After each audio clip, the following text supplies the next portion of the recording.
La nuit australienne, bienvenue dans le Queensland à Cairns pour la première édition de l'Ironman de Cairns. Première édition, pas tout à fait en fait Cyril, parce que l'année dernière déjà à Cairns était organisée une épreuve sur cette distance dite Ironman, mais c'était le circuit challenge qui l'organisait. Bataille entre les organisateurs, les je dirais plus connus, parce que challenge d'un côté, Ironman de l'autre, tout bénef pour les coureurs. En effet, ouais, une petite bataille d'organisateurs entre la série challenge et la série Ironman, la plus connue, avec la grande finale à Hawaï.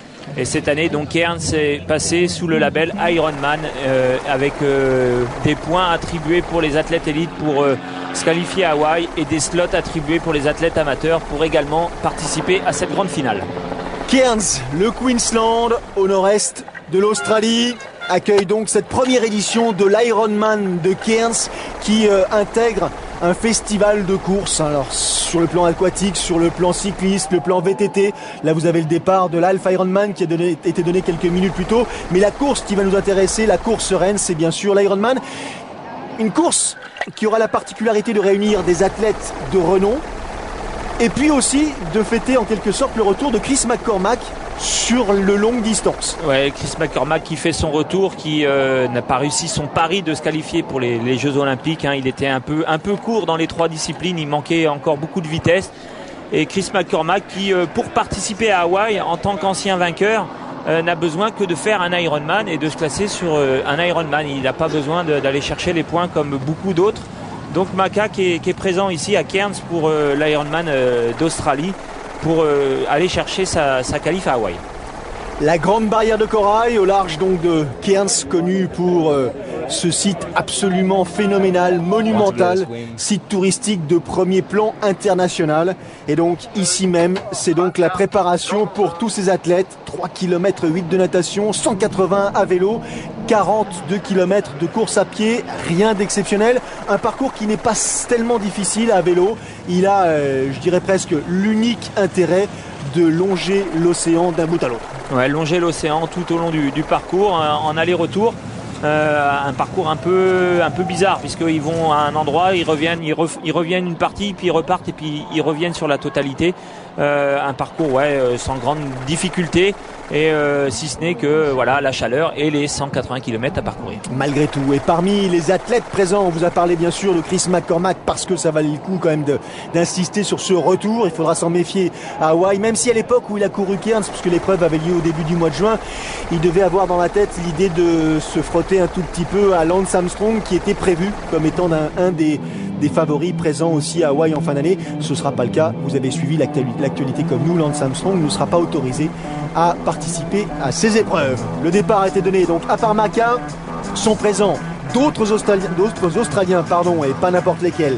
David Delow, Matthew White, Jason Shortis, des athlètes que vous connaissez et pour cause. Il y a Luke Bell, il y a Mitch Anderson. Alors il y a des anciens, il y a des nouveaux, il y a des revenants, il y a un peu tout le monde. Ça c'est chez les hommes. Chez les dames, il y a bien sûr Belinda Granger qui est présente ici. Il y a Rebecca Kitt, elle qui avait emporté l'épreuve comme Maca l'année dernière, circuit challenge. Carrie Lester, Belinda Harper et d'autres aussi, donc ça nous promet une bataille sympa. Ouais, une belle bataille à l'image de ce que nous propose régulièrement le circuit Ironman. En plus de ces Australiens, il faut rajouter chez ces messieurs Cameron Brown et Jimmy Johnson. Ah oui, Cameron Brown, le néo-zélandais, l'increvable néo-zélandais qui ne cesse de non pas nous surprendre, mais d'étaler tout son talent sur le plan international. Il avait pris une très belle deuxième place, c'était je crois à Melbourne, oui c'était même certain à Melbourne, on se souvient de sa bagarre avec Craig Alexander sur cette première édition de l'Ironman de Melbourne, et là il s'y remet. Cameron Brown, Jimmy Johnson, on le connaît lui aussi et pour cause, parce qu'en 2011 il avait quand même remporté, on se souvient, le Challenge Copenhague. Il avait remporté aussi, je crois, c'était en 2010, Challenge Copenhague ou Barcelone plutôt, Weihai en 2010. L'année dernière, il a pris une deuxième place sur le Challenge Copenhague. Voilà. Et rajouter aussi Pete Wabruzek, l'inusable, qui fait toutes les Ironman qu'il puisse faire. Il est juste embêté quand il y a 2 Ironman le même week-end parce qu'il ne peut pas être sur les 2. Ah, ça c'est compliqué, effectivement. 3 km de natation, 2 boucles et un peu plus de 1600 concurrents. Regardez les conditions de course, c'est pas joli ça? Des conditions voilà, idéales, pas de vagues, pas de vent, donc une natation qui va être rapide et vraiment que du bonheur pour ces athlètes qui en général dans la partie natation est la plus stressante, le fait qu'il y ait le départ. Donc on est encore groupé et puis c'est la discipline la plus technique. Donc forcément pour tous ces amateurs quand les conditions sont parfaites, c'est le bonheur. Alors bien sûr il y a un petit peu de stress, un petit peu d'anxiété pour les nageurs qui ne sont pas forcément de nationalité australienne. On se souvient des propos que tenait Natasha Badman, la Suissesse, lorsqu'elle courait en Afrique du Sud. Ils avaient la trouille d'une seule chose, c'était les bestioles qui peuvent éventuellement venir sous vos pieds rythmer votre progression, même si là on s'imagine qu'avec le nombre de battements proposés à la seconde dans le périmètre de la course, il y a peu de chances de croiser un élan. Ouais, les moteurs, les kayaks, le nombre d'athlètes font que ces petites bébêtes s'écartent un peu. Et oui, des petites bébêtes qui font malgré tout l'actualité encore récemment en Australie. Chez ces dames, Rebecca Kitt est devant, tout comme Luc Bell devant la course masculine. Donc une position, Luc Bell avec David Delot dans ses pieds. On n'a pas parlé de Brian Rhodes, lui aussi un athlète expérimenté pour le moins. Maka, Jimmy Johnson, Farlow, ça c'est le groupe de tête chez ces messieurs, chez ces dames. Rebecca Kitt devant a priori Belinda Harper, Mitchell, Carrie Lester et Belinda Granger, inusable Belinda Granger. 13 victoires sur distance Ironman, pas mal. Ouais, 13 victoires, c'est quand même vraiment un très très beau palmarès. Belinda Granger qui court moins que d'habitude, c'est normal, mais qui tous les ans nous fait ces 2-3 Ironman et à chaque fois, elle arrive à se montrer. N'empêche que elle a couru au mois de février, donc quelques mois auparavant. Elle a couru l'Urban Long Course de Geelong, qu'elle a tout simplement remporté. Donc elle est encore capable de damer le pion à ses concurrentes les plus inexpérimentées, c'est sûr, mais les plus jeunes sur le circuit. 2 boucles donc de 1900 mètres avec à parcourir 2 très longues lignes droites, parce que là il n'y a pas de surprise, pas de fioriture. On part, on revient, on repart et on revient. Ouais, un peu comme à Hawaï, sauf qu'à Hawaï il y a une seule boucle, donc on va chercher une bouée au large, on la prend, on tourne à droite ou à gauche. J'ai pas fait attention, il me semble que c'est à gauche. On va chercher une bouée qui est pas très très loin et on revient et comme ça on fait 2 tours. Donc on le voit très très facile pour les organisateurs qui peuvent au milieu de ces bouées voir et mettre en place toute la sécurité possible. Allez, sortie de l'eau du premier Luc Bell qui a perdu son bonnet en passant 47 minutes et 52 secondes pour l'Australien. À 47 minutes, un très bon temps de natation, mais c'est pas étonnant quand on voit les conditions que les athlètes avaient. 47 minutes et 56 secondes, le deuxième temps, David Delot, Australien, Itu. L'air de transition à quelques dizaines de mètres. Là, la première dame, c'est pas la première des compétitrices de l'Ironman, mais c'est une compétitrice du Half Ironman qui est partie quelques minutes auparavant. Brian Rhodes, 3e place pour le solide nageur qui a l'habitude lui aussi d'animer en général les têtes de compétition. Luc Bell qui reste sur une 7e place lors de l'Ironman de Melbourne cette année, une 7e place à Abu Dhabi. Lui qui compte un paquet de victoires sur distance Half Ironman et toujours aucune victoire sur distance Ironman. Ouais, un peu plus de mal pour Luc Bell à passer sur la distance Ironman. Toujours bien placé, mais il n'arrive pas à décrocher cette fameuse victoire. Et qui sort de l'eau en 4e position avec le sourire aux lèvres et les dents blanches, Maka. Pas mal, il a passé l'année à courir des distances courtes, parfois sprint. Alors même s'il a toujours réussi à intégrer un Half Ironman dans son programme, il repasse sur la distance reine et ça lui pose aucun problème. Ça lui pose pas trop de problèmes, donc bon, je pense pas que Maka pense à la victoire sur l'Ironman d'Australie quand on voit le plateau qu'il y a. Par contre, les courtes distances et les sprints qu'il a fait en début de saison, ça pourra peut-être lui apporter beaucoup pour la fin de saison et notamment à Hawaï, parce qu'on sait qu'à un moment donné à Hawaï il faut avoir de la vitesse. On avait passé Aaron Farlow, Leon Griffith, Matty White, Cameron Brown et on suit là Maka qui va récupérer ses petites affaires, passer sous la tente pour se changer. Dans le même temps, le départ de Luc Bell qui quitte l'aire de transition pour attaquer les 180 km à vélo. David Delot, lui, n'est pas encore tout à fait prêt. Petite chaussette pour Luc Bell. C'est de plus en plus rare. En vélo, c'est de plus en plus rare. Maintenant, c'est vrai qu'il y a quand même 180 km à faire. Ils ont nagé en mer, donc l'eau est salée. Il y a la chaleur, donc pas envie d'avoir trop d'irritation pour pouvoir avoir, on va dire, les pieds en bon état pour le marathon. Allez, Luc Bell attaque le parcours cycliste suivi de David Delot. La première de ces dames, la voici, c'est Rebecca Kitt, vainqueur de l'épreuve ici même l'an passé, sous le label Challenge. Rebecca Kitt, elle aussi, qui compte quelques victoires à son actif. La dernière, en plus du Challenge Cairns, elle avait remporté le Challenge Copenhague. Elle avait pris 3e place à Roth. Et cette année, elle a pris une 6e place à Melbourne. Belinda Harper. Rebecca Kitt est sortie en 52-23, Belinda Harper en 53 minutes. On la connaît un petit peu moins, Belinda Harper, récente professionnelle. Elle était amateur jusqu'en fin 2010 et elle a entamé une carrière pro à l'âge de 37 ans. Un peu sur le tard, on va dire. Un peu sur le tard, mais elle a à son actif notamment un record du monde amateur à Hawaï en 2010, donc elle a quelques bases. Elle a quelques bases, voilà. Maka qui lui pose un peu pour la photo dans cette ère de transition. Hein. Il a pris un peu son temps. Allez, Jimmy Johnson. Mais il va se retrouver derrière avec des gros rouleurs comme Johnson et notamment Jason Surtees. Donc je pense qu'il compte un peu sur eux pour essayer de le ramener un peu sur la tête de course. On a vu Matty White partir, on a vu Cameron Brown. On suit Rebecca Kitt à son tour, l'Australienne. Ex du team TBB qui désormais a intégré le team Sirius. Du nom de Cyril Linley, l'ancienne triathlète qui coach un paquet de professionnels et notamment Miranda Carfrae. Belinda Harper à son tour. Elle compte aller un peu plus de 30 secondes de retard sur Rebecca Kitt. Rien n'est fait, loin de là. Cairns, 3e position, Michel Mitchell, Dossard 32. Allez, devant, David Delot en gros plan, Luc Bell. C'est parti donc pour 180 km à vélo. Là, déjà, on emmène un énorme braquet. Ouais, une petite erreur au moment de poser son vélo ou le matin de la course, il n'a pas mis le braquet adapté pour pouvoir bien s'élancer. On avait partir Carrie Lester, arrive avec ses chaussures à la main, Belinda Granger.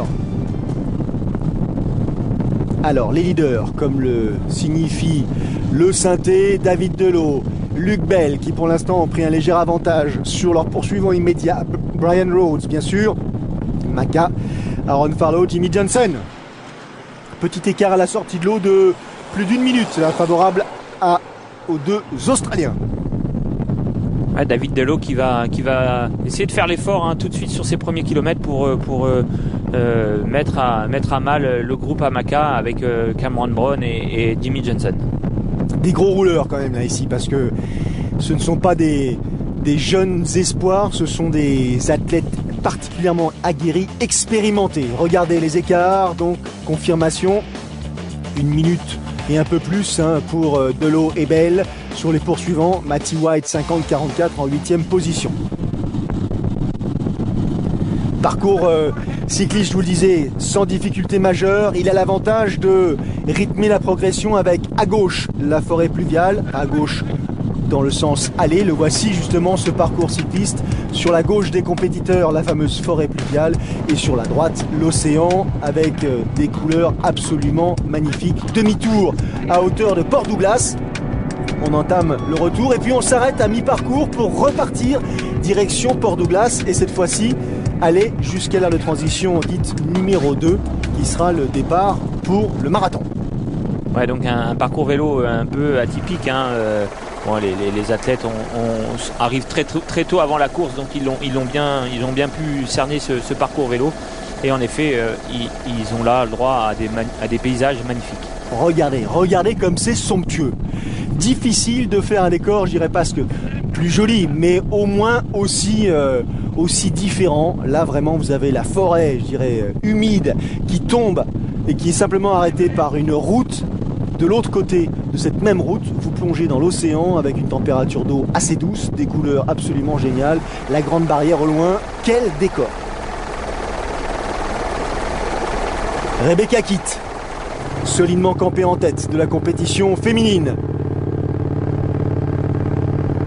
Elle aussi connue pour ses capacités sur 2 roues, très régulières. On l'a vu s'afficher sur quasiment tous les continents. On l'a vu aussi à plusieurs reprises en France venir participer à différentes épreuves. Harper, Mitchell, Lester, Granger, Candy Salmon à surveiller aussi. Quand même, Rebecca Kitt a pris un léger avantage à la sortie de l'eau. David Delot, Team TBB, l'ami de Caroline Steffen, qui commence lui aussi à réaliser quelques belles perfs sur longue distance. On se souvient de Koh Samui, Cyril. Ouais, on se souvient de Koh Samui. Il avait eu quelques difficultés un peu l'an passé à passer sur le long, et puis cette année il explose un peu et on le voit régulièrement parmi les têtes de course et même pourquoi pas aller chercher des victoires. Je me souviens de lui l'année dernière, petite crise, petite colère à l'Alpe d'Huez. Il sort de l'eau quasiment en tête, je crois en 2e position sur le longue distance, et 5 km à peine après avoir enfourché son vélo, problème de roue libre, il n'avait pas pu continuer et ça l'avait particulièrement frustré parce que je crois que l'Alpe d'Huez correspondait en quelque sorte à son évolution en termes de carrière. Il avait quitté le court distance pour s'adonner complètement aux longues distances. Ouais, il était arrivé à l'Alpe en se disant voilà, je me lance sur le longue distance, et il avait de gros espoirs. Voilà, il revient cette année donc pour j'espère cette fois-ci aller au bout et pourquoi pas gagner. Et l'Alpe d'Huez qui nous promet un plateau, parce qu'on en parle et on va en profiter, et une retransmission dont on vous parlera ultérieurement, bien sûr. Ça va être un vrai show.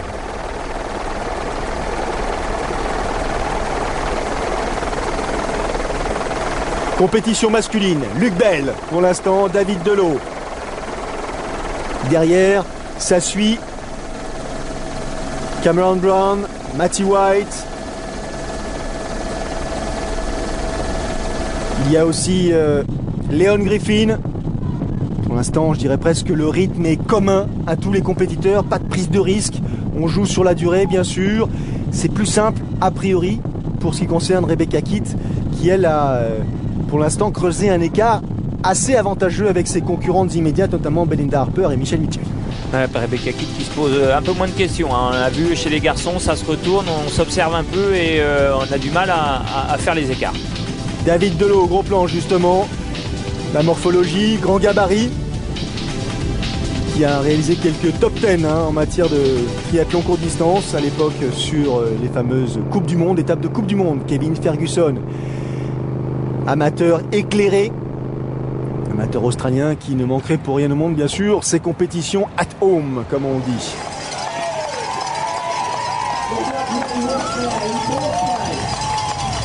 David Delot qui a pour l'instant essayé d'accélérer un petit peu le tempo, de prendre un léger avantage sur les athlètes masculins à hauteur, je dirais presque pas tout à fait à mi-parcours mais pas loin. David Delot commence à creuser l'écart, la preuve, regardez, il a un peu plus de 2 minutes d'avance sur Griffin, Brown, White, Bell et Johnson.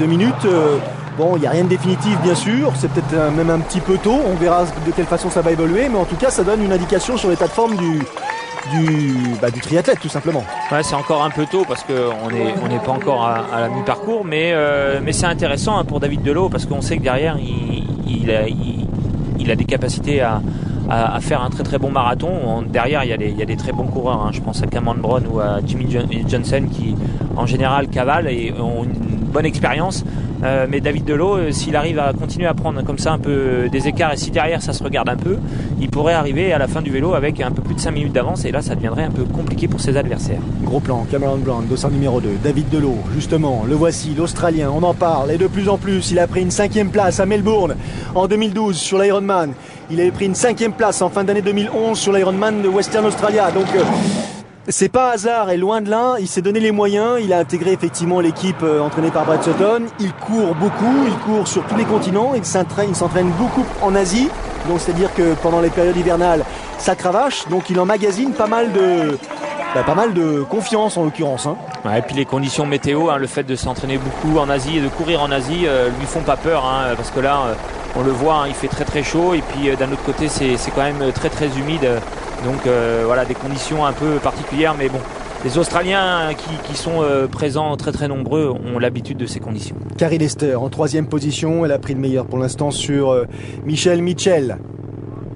Carrie Lester, je vous le disais, C'est pas elle dont je parlais tout à l'heure.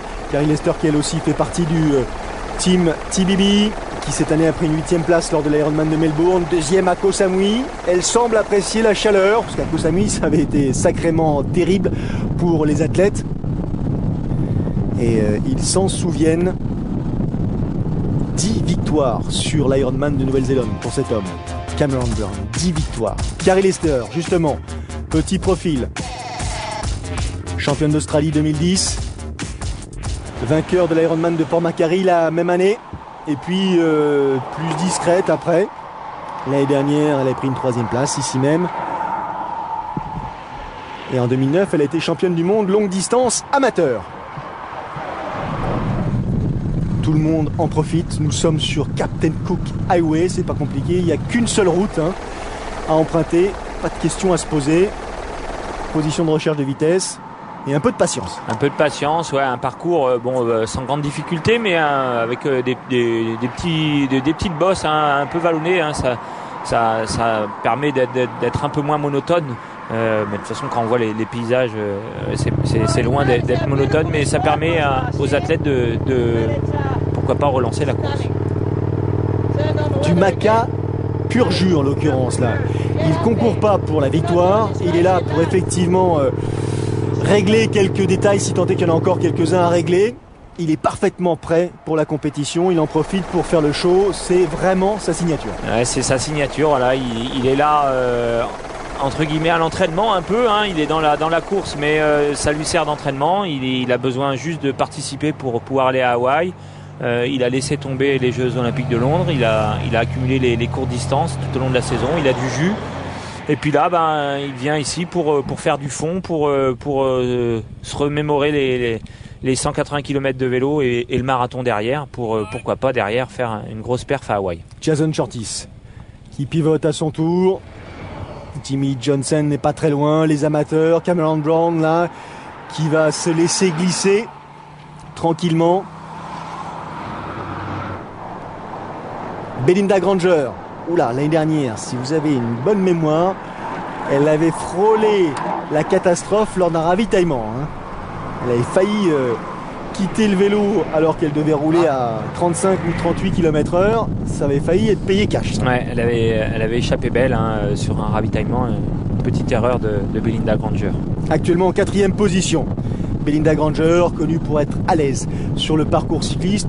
Elle n'espère pas sans doute, elle, monter sur la plus haute marche du podium, bien que, si vraiment il y a une athlète résistante présente ici sur cette épreuve, c'est bien elle dont il s'agit. Et Belinda Granger, qui est vraiment très très résistante, qui des fois nous a montré justement de quoi elle était capable de revenir comme ça dans la course. Alors elle a un peu de mal en natation, mais alors derrière en vélo et en course à pied, il ne faut pas s'attendre à ce qu'elle jette l'éponge comme ça d'une minute à l'autre. Oui, vous faites bien de parler de la natation, Cyril, parce qu'elle est sortie de l'eau avec 4 minutes 30 de retard sur Rebecca Kitt.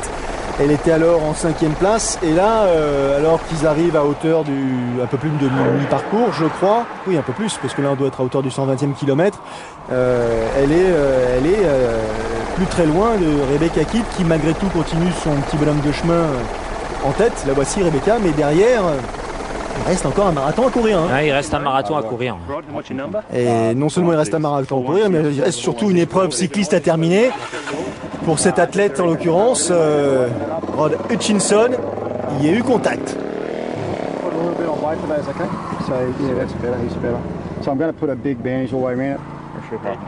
Ça n'a pas entamé son enthousiasme, ça n'a pas ôté le sourire de son visage. Rod remet son casque et il retourne au taf, comme on dit là. Chapeau. Ouais, sortie de route et comme on dit. Very shaken up, no broken bones, a bit of skin off, but ultimately, he'll be fine. Et voilà, heureusement, effectivement, il faut souligner la présence de ces, la plupart du temps, ce sont des pompiers qui viennent vous filer le coup de main utile pour essayer de vous relever. Ouais, Leon Griffin. Il a vérifié que rien de cassé, tout allait bien et l'athlète est reparti. On va dire que c'est juste de la carrosserie. Cameron Brown, ça s'est resserré en tête. L'échappée de David Delot a été reprise. Et c'est désormais en bosse que Dossard 2 ou autocollant 2 frappé sur le casque. Cameron Brown prend la tête de course masculine. Il va sans doute essayer de creuser un petit écart avant d'attaquer la course à pied. Il a une bonne foulée, mais il sait aussi, dont vous parlez de Timmy Johnson, qu'il y en a 2-3 qui peuvent être plus rapides que lui. Bah ouais, même David Delot. Donc déjà, je pense que Cameron Brown, il s'est vite aperçu qu'il fallait pas laisser partir comme ça David Delot. Donc il a fait l'effort pour combler l'écart et revenir sur lui. Et puis il va essayer, en grand patron qu'il est, de mener la course et de faire mal à ses adversaires. Le long serpentin des athlètes engagés sur cette épreuve, l'Ironman de Cairns, et le gros plan sur le dossard numéro 5, en l'occurrence Matty White.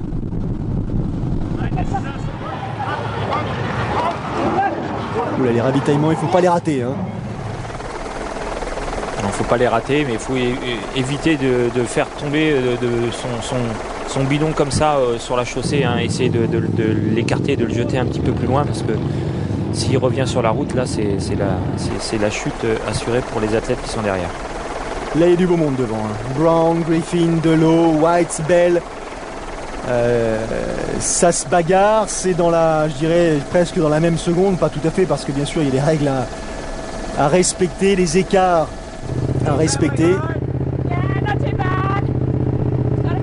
Rebecca Hoschke, assez à l'aise Cyril, elle bavarde facilement avec le caméraman en 5e position pour l'instant. Si elle avait plus de difficultés, s'il éprouvait plus de difficultés, elle ne serait pas aussi prolixe. Ouais, une position pas très aérodynamique par rapport à Belinda Granger qui elle envoie du gros. Elle envoie du gros, position aérodynamique de recherche de vitesse depuis quasiment le début du vélo. On marque une pause, on revient tout de suite pour la suite et la fin de cet Ironman de Cairns. De retour sur la Captain Cook Highway pour cette édition de l'Ironman de Cairns. Première édition, Cyril, même si l'année dernière c'était la série Challenge qui avait donné réellement naissance à cette épreuve, avec du beau monde devant chez ces messieurs. On a parlé de Cameron Brown, David Delot, mais il y a aussi Luke Bell, il y a Leon Griffin, il y a Matty White, ça c'est chez les messieurs. Et chez les dames, même si Rebecca Kitt est en train de faire le spectacle aux avant-postes, ne pas négliger Carrie Lester, ne pas négliger Belinda Harper ni Belinda Granger. Ouais, Belinda Granger qui, on l'a vu, donnait tout en vélo pour revenir sur la tête de course, au moins sur le podium. Elle avait loupé sa natation. Déjà c'est pas la discipline qu'elle préfère, la natation. Elle s'était un peu trouvée dans cette partie, et puis par contre elle a mis tout de suite les watts en vélo pour revenir sur la tête de course. Rebecca Kitt, qu'on a vu passer à l'instant, à mi-parcours, elle comptait 4 minutes 50 d'avance sur ses poursuivantes, sur sa première poursuivante, et pour l'instant un véritable métronome. Belle image que celle des deux vainqueurs, les deux tenants du titre, Macca et Rebecca Kitt ensemble. Ça c'est la magie du tracé du parcours en l'occurrence. Compte tenu de la physionomie du parcours cycliste, ils sont amenés à se croiser. Macca en termine, Kitt aura encore un petit aller-retour à effectuer. Deux Australiens à domicile, sympa leur terrain de jeu. Ouais, c'est plutôt sympa. Macca qui a encouragé Rebecca Kitt, qui en profite un peu pour prendre la roue, qui se retourne voir si l'arbitre est pas là parce qu'elle aurait pu être sanctionnée là-dessus, même si elle va profiter de la roue de Macca sur quelques mètres seulement. Macca qui ensuite va filer vers l'arrivée vélo, et Rebecca Kitt qui en effet aura un aller-retour à faire encore. Belinda Harper, la néo-pro, en deuxième position. Pas tout à fait la même aisance que Rebecca Kitt, on le voit à sa manière de pédaler. Pour l'instant, on s'attarde et on revient plutôt sur la tête de course masculine. Un coup, c'est Luke Bell, un coup, c'est David Delot. Cameron Brown en troisième position. Il est malin, il a surtout un peu plus d'expérience, le néo-zélandais. Il se dit, bon, pour l'instant, les gamins australiens font le boulot. Et puis, lorsqu'ils vont lever le nez, moi, je passerai. Ouais, Cameron Brown qui à un moment donné a pris les choses en main, parce que David Delot avait pris quelques longueurs d'avance, quelques minutes d'avance, et ça l'embêtait un peu par rapport au marathon. Voilà, quand il sent que la course ralentit, hop, il relance un peu pour essayer de rester à 3-4 coureurs comme ça en tête de course. Cameron Brown justement, qui décide de produire son effort à quelques kilomètres de la ligne d'arrivée de ce parcours cycliste. Encore une fois, il reste le marathon. Il accélère un tout petit peu, et en l'espace de 2 coups de pédale ou 3 peut-être appuyés, il a déjà pris 100 mètres sur David Delot et Luke Bell. Ouais, Cameron Brown qui préfère se projeter en tête justement en vue de cette fin de parcours cycliste, peut-être pour rentrer avec quelques secondes d'avance dans l'aire de transition et pouvoir faire une transition sereine. Alors il y a les bidons pour s'hydrater, les bidons pour se rafraîchir, c'est tout aussi important, c'est même crucial. Ah ouais, c'est crucial, c'est important, hein. Chaque athlète a ses repères, donc on a les bidons avec la boisson énergétique, les bidons avec l'eau ou même pourquoi pas un peu de sel pour justement essayer de prendre du salé pour pouvoir mieux prendre le sucré ensuite. Donc voilà, chaque athlète a ses repères sur son vélo et il n'est pas impossible de voir des fois 3 bidons différents pour un seul athlète. Allez, c'en est terminé pour ce qui concerne Cameron Brown qui entre dans l'ère de transition. 5h24, 39 secondes pour Cameron Brown. Dans la foulée, ça suit Leon Griffin, David Delot, Matty White, Luke Bell.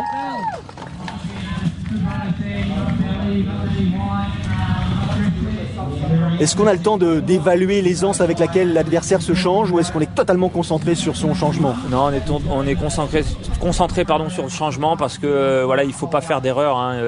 On part sur un marathon, donc il faut essayer de mettre correctement ses chaussettes, de ne pas oublier son alimentation et puis surtout on pense à retrouver tout de suite une foulée pour être à l'aise sur le départ du marathon.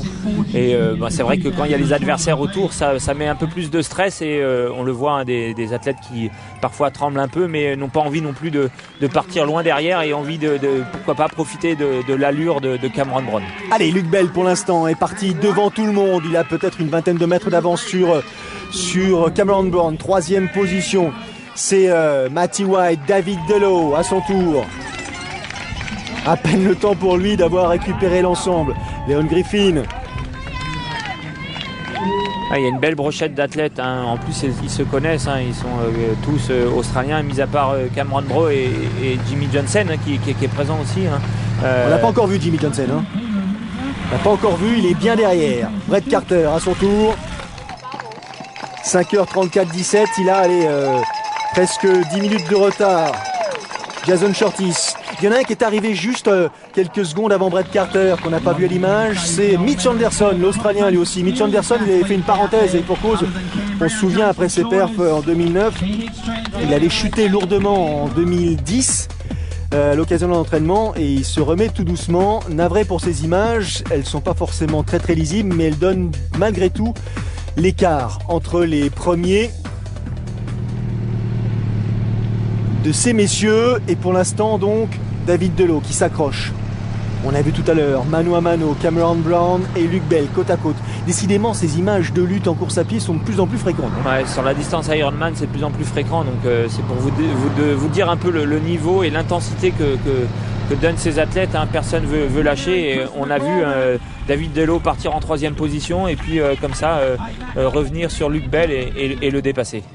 Allez, McCormack qui a fait un vélo en 4h58 minutes, tandis que Cameron Brown a réalisé un vélo en 4h30. Ouais, donc presque 20 minutes d'écart, hein. Maca qui joue pas le podium, hein. Il est là pour reprendre des sensations, reprendre la distance Ironman dans les jambes. Allez, Jason Shortis à son tour, après 4h46 de vélo. On a vu dans le même temps arriver Rebecca Kitt, 5h52-11 TTC, temps natation plus vélo. Et pour l'instant devant, ça se bagarre. En tout cas, ça ne veut pas lâcher. Maca qui part juste devant Rebecca Kitt, c'est pas fréquent ça non plus comme image. Allez, la deuxième, Belinda Harper, 2e position, 5,57,29. Elle compte un peu plus de 5 minutes, près de 5 minutes 20 de retard sur Rebecca Kitt. Elle est dans son style caractéristique, petite foulée, le nez baissé, les épaules très droites, un vrai métronome. Cameron Brown là, à hauteur du 8e kilomètre, est juste en train de régler le sort de Luke Bell. Il est en train de lâcher Luke Bell, hein. Il a pas vraiment accéléré, hein. Il l'a fait à l'expérience et Luc Bell qui a été peut-être un peu trop vite, hein, dans ses premiers kilomètres. Alors il s'attendait peut-être à ce que Cameron Brown lève un peu le pied et puis ça n'a pas été le cas et forcément il a été obligé de lâcher. Troisième arrivée à pénétrer dans l'aire de transition, cette dame Belinda Granger, vous l'avez vu passer, 6h05, ça veut dire qu'elle a un peu plus de, elle a 13 minutes de retard sur Rebecca Kitt. Luc Bell, oula. Ça commence à chauffer. Regardez les écarts de ces dames, donc 5,52. Je vous disais 13 minutes donc pour Granger. Carrie Lester est derrière, pas très loin de Belinda Granger. À surveiller. Rebecca Hoschke un peu plus loin. Ouya. Rebecca Kitt, là, qui après avoir mené la course de bout en bout, éprouve une évidente difficulté. Alors est-ce que c'est passager, est-ce que c'est pas passager? Ou en tout cas ça a l'air de faire très très mal. Ouais, d'accord. Ça c'est une douleur qui ressemble à une crampe dans le mollet et qui en fait, si elle continue à courir dessus, qui est une déchirure ou qui est quelque chose qui va l'handicaper réellement. Ouais, je pense que...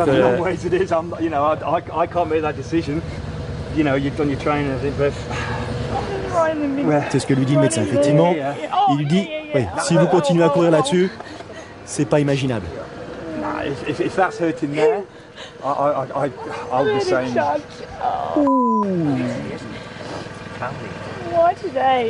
Gros coup de bambou là sur la tête de Rebecca Kitt à hauteur du 6e kilomètre. L'Australienne qui s'apprêtait sans doute à vivre une journée heureuse, finalement, va enregistrer un très très mauvais souvenir.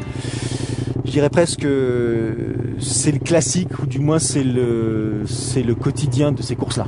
Ouais, on s'y attendait pas, hein, parce qu'on la sentait vraiment à l'aise en vélo. Elle gérait bien sa course. Elle n'avait pas non plus une avance phénoménale, ce qui fait qu'en course à pied, elle est peut-être partie sur des bases élevées et puis elle a dû s'arrêter sur blessure. Oula, David Delot, agressif, qui est passé devant Luc Bell, là, avec, je dirais presque un brin de... Elle n'a pas de méchanceté, mais enfin bon, t'es pas satisfait. Est-ce que les bénévoles au ravitaillement lui ont pas tout à fait donné ce qu'il souhaitait? Enfin, pour l'instant, il est en 2e position.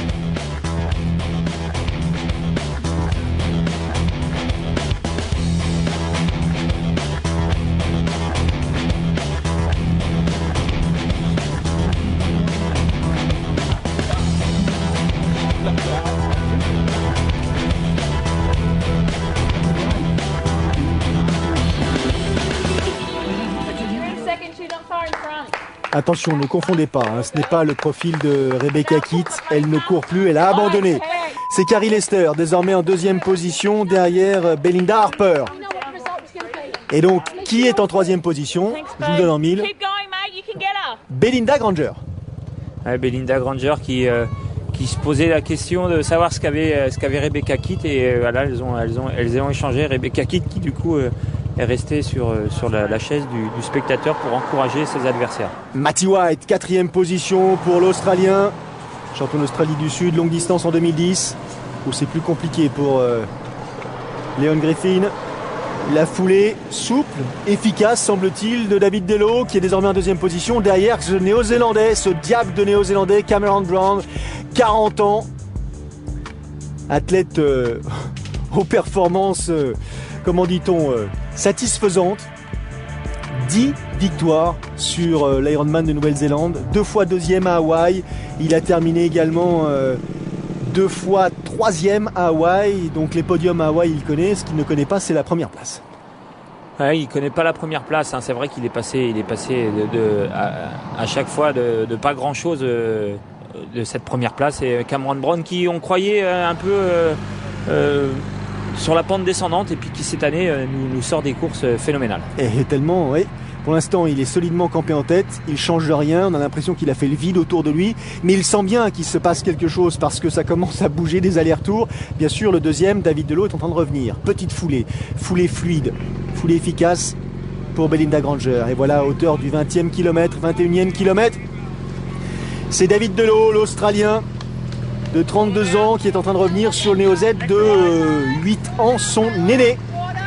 Et là, même pas un geste, pas un regard, rien. Ouais, même attitude qu'avec Luc Bell, hein. Il profite du ravitaillement pour accélérer. c'est à se demander si c'était pas un peu calculé de doubler comme ça ses adversaires au moment où il se ravitaille.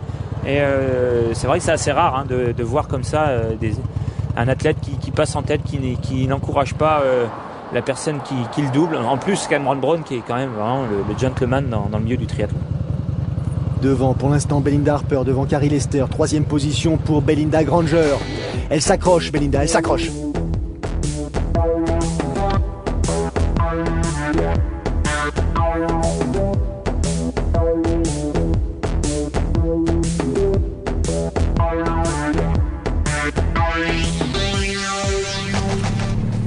On vous a pas parlé du tracé, du parcours pédestre en l'occurrence. Là aussi, c'est tout simplement, je dirais presque un aller-retour. Alors, plus concentré autour de la ville elle-même, dans la ville par endroits, de façon à donner au public l'occasion de croiser ces champions, de croiser ces athlètes qui rythment les différentes épreuves du circuit Ironman toute l'année durant. Ces athlètes pros qui ne pensent qu'à une seule chose, bien sûr, à l'emporter, mais surtout à essayer de monter sur la plus haute marche à Hawaï.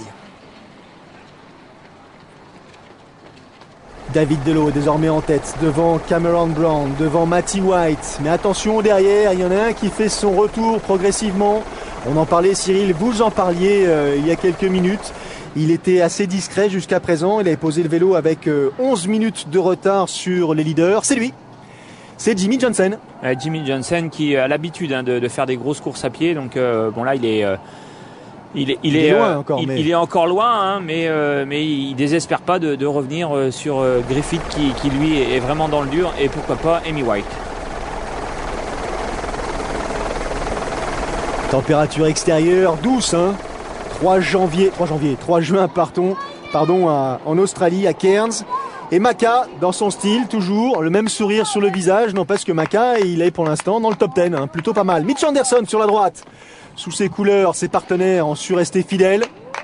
Je vous le disais, une chute lourde en 2010, commotion cérébrale, fracture, visage largement abîmé. Donc il a fallu réapprendre à vivre et puis à s'entraîner derrière. Et les premières perfs commencent à arriver.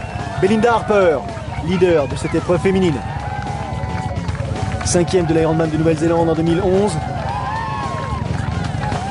Qui pour l'instant profite de cette première place. David Delot.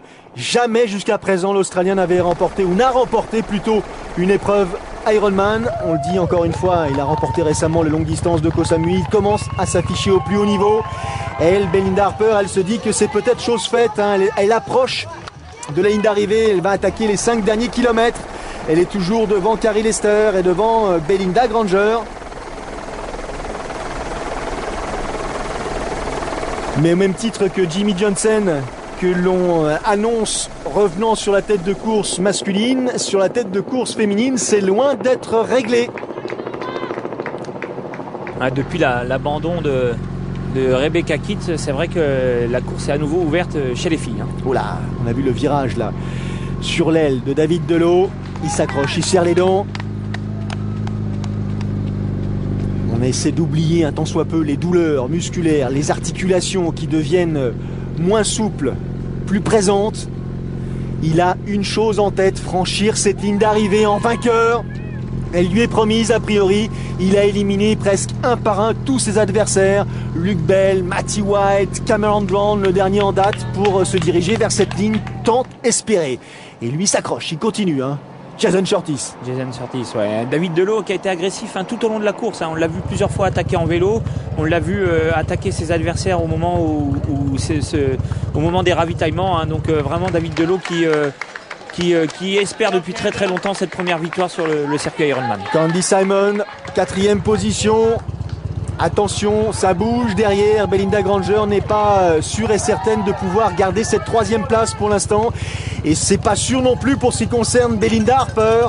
Là, il y a un arrêt au stand un tout petit peu plus significatif, Cyril. Ouais, elle a envie de s'arrêter, mais en même temps, elle est obligée de continuer parce que derrière Carrie Lester, elle lui met la pression et dans les derniers kilomètres, comme ça, c'est dur parce qu'on aimerait passer un peu plus de temps sur le ravitaillement, mais on n'a pas le choix que de continuer et de courir le plus vite possible. Oh, chez ces messieurs, il y a Matty White qui a du souci à se faire en 3e place aussi, parce que Johnson est en train de revenir. Chez ces dames, il y a Carrie Lester qui revient sur Belinda Harper, Belinda Granger en 3e position qui est sûre de rien, Candy Salmon qui revient. Décidément, ces courses maintenant nous offrent des moments de suspense absolument incroyables. Nous sommes sur une distance Ironman et là, dans les derniers kilomètres, on s'arrache, entre guillemets, comme s'il s'agissait d'un court distance. Ouais, on est à plus de 8 heures de course et on le voit, un Carrie Lester qui sent qu'elle est capable de revenir, elle profite du ravitaillement, mais alors elle perd pas une seconde. Et Candy Salmon aussi, là, les grandes enjambées. Regardez les écarts, hein. Il y a pourtant, il y a une 54 de retard pour Lester sur Harper et il y a 3 minutes de retard de retard pour Hammond sur Granger. C'est pas fait, mais il reste encore quelques kilomètres à courir. Hein. Ouais, on est au 26e kilomètre, donc forcément on va rentrer dans les kilomètres les plus durs, hein, après le 30e kilomètre jusqu'à la fin de ce marathon. Ça devient très très compliqué et les écarts sont encore très très minimes. Oui, j'étais un petit peu tout à l'heure optimiste ou du moins un peu rapide. On n'était pas au-delà du 30e kilomètre, on était effectivement à quelques kilomètres, c'est-à-dire du 30e à hauteur du 25e.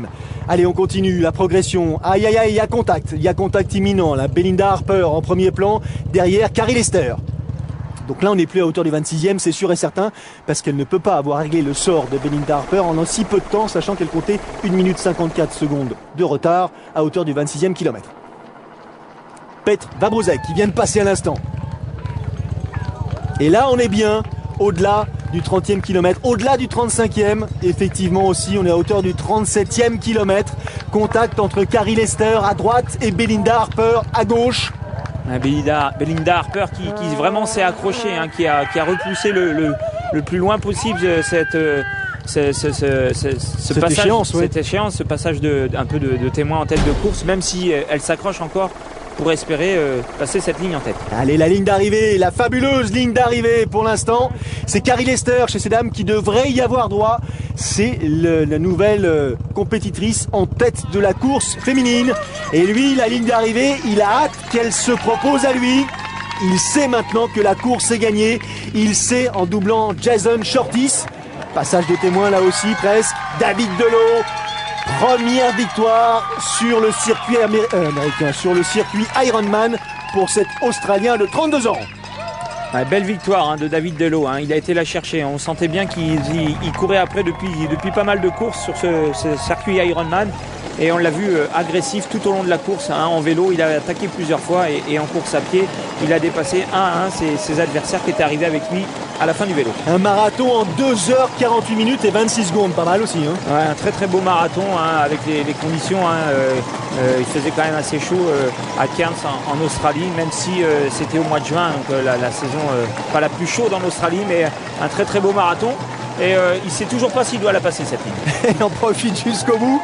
Il a un petit peu de temps parce que les poursuivants immédiats ont quelques minutes de retard. 8h15 minutes pour David Delot. Regardez qui arrive en 2e position. Décidément, hein, je dirais presque. 2e à Melbourne en début d'année. 2e ici même, donc en Australie à nouveau. Mais à Cairns cette fois-ci, Cameron Brown.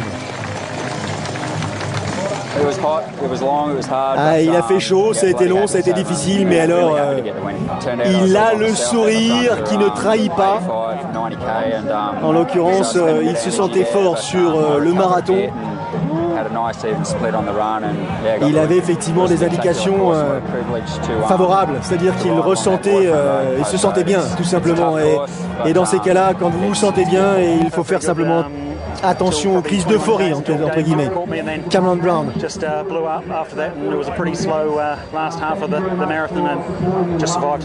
Il se sentait lui sur le semi-marathon intouchable.